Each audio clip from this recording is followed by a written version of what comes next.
Es war einmal ein Riesenreich, ein Imperium und es nannte sich Sowjetunion. Dieses Reich setzte sich aus mehreren Ländern, Nationen und Sprachen zusammen. Ein Teil von diesem Reich war die Ukraine. Dort wurde der Schriftsteller Juri Winitschuk 1952 geboren. Ganz im Westen der Ukraine gibt es die Stadt der Löwen, auch Lviv oder Lemberg genannt.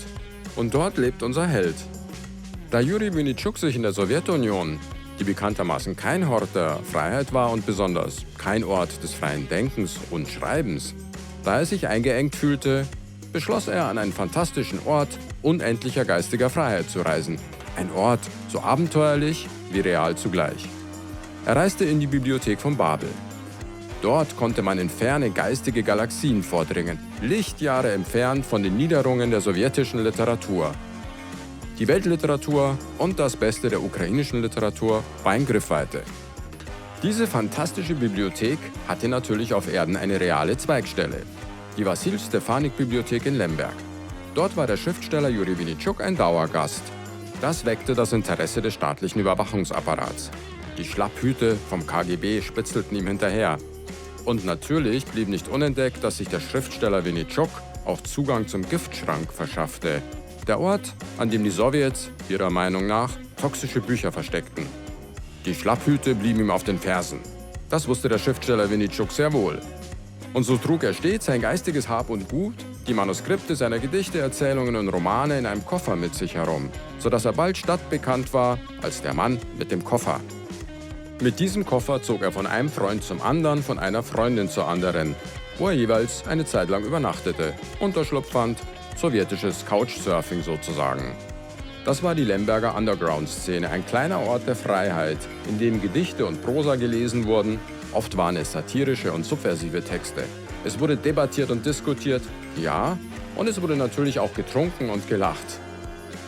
Seine Literatur kochte der Schriftsteller Winitschuk in seinem Laboratorium. Bei den Zutaten und Rezepturen ließ er sich vom großen Kochbuch der Postmoderne inspirieren. Die Postmoderne, die seit den 1980er Jahren eine Freiheit des Denkens ermöglichte, die die Dogmen und Lehrsätze der sowjetischen, aber auch kapitalistischen Weltanschauung herausforderte.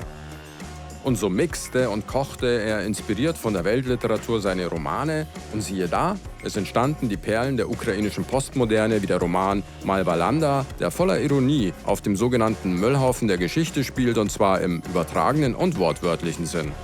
Der Schriftsteller Winitschuk schrieb Bücher, die viele Auflagen und Auszeichnungen erhalten sollten, zu denen auch literarische Mystifikationen gehörten, wie das gefakte Tagebuch der ukrainischen Nationalheldin Roxolana, die als Haremsfrau und dann als Hauptgattin von Süleyman dem Großen zu einer der einflussreichsten Personen des Osmanischen Reichs wurde.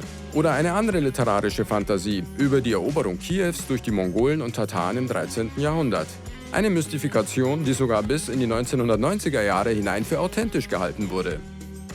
Nachdem der Schriftsteller Winitschuk seine Werke geschrieben hatte, wanderten sie, so die Tradition totalitärer Staaten, unweigerlich zur Zensurbehörde.